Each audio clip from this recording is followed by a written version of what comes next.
Hi, I'm Haydon, and this is Miss Malini, and you're watching Miss Malini's World on TLC.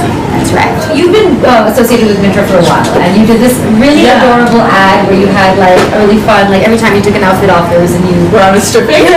I was trying to find a really elegant way of saying that. Anyway, so what's going on? I know you were shooting something today. What was that for? That was for MFWknd, which is what we're here talking about today with all the bloggers. Yeah.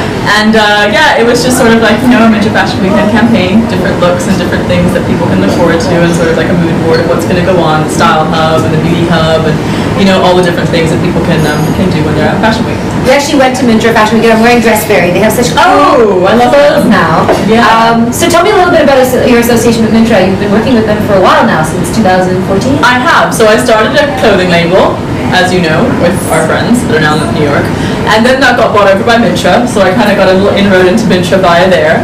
And so I was shooting ads and stuff for them for Share Sing, which was Mintra owned. And then after that, we just kind of started shooting other ads because I was kind of already like this person that they were using, And then one of our ads went viral. That one, the one where I was taking on my clothing shop part 2, and then since then it's just kind of been an equation I've constantly had with Mukesh, Bansal from Mintra, and just the whole team, and every time I work with them, touch wood, I feel like something really sort of magical or fun or special sort of comes out of it, and it's a fun equation I have with them, so I love working with them. And then in the most recent past, I've sort of been signed on as a brand ambassador as well, and it just seemed like a natural progression of everything else that I was already doing, you know what I'm saying? So I think I've kind of been speaking on their behalf and kind of part of their family for a long time now. And I love it. I think that you have that personality that really suits the Mintra girl as well. Thank you. That's a really good fit. So what's the last thing you bought online?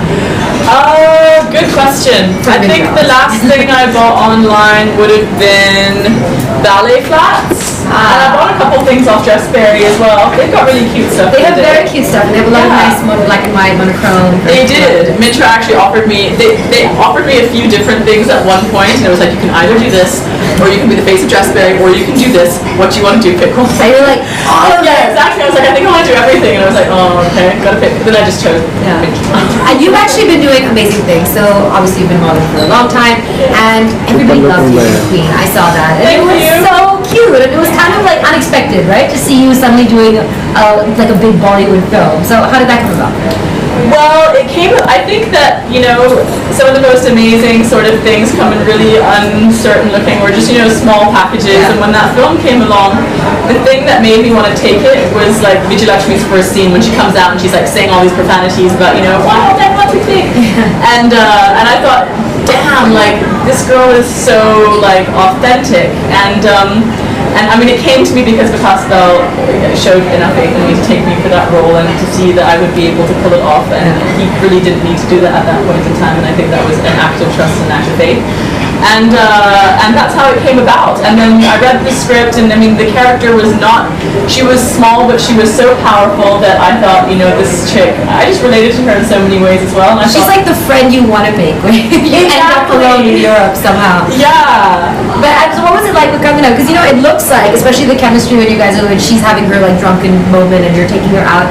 It looks like you're really BFFs. Did you guys get along really well on set? We did. I think also a large amount of the fact that the chemistry worked so much is because I sort of stayed in my character the entire time I was shooting, and she kind of stayed in her character. So when it came together, when there are two people that are so in their character, the director knew that dynamic would work anyway. It's these two opposite people that come together and share something sort of unique. Yeah. I mean, there is a point where Vijayalakshmi, Rani looks up to Vijayalakshmi, and Vijayalakshmi's never met a girl like this before. Like, she has these problems that are so simple, but so, to her, non-understandable because there's this huge culture difference. So I think she thinks she's really cute, and, she kind of wants to help her, but she doesn't know how, so she just kind of shows her world. Love that. And so what's next? Any movies that we can look forward to? Yes, I have The Shawkeens coming out. Nice. It's releasing on, again, November 7th. It was November 21st, now it's November 7th. And I'm really looking forward to that because that's my first big mainstream role. Ooh. I know.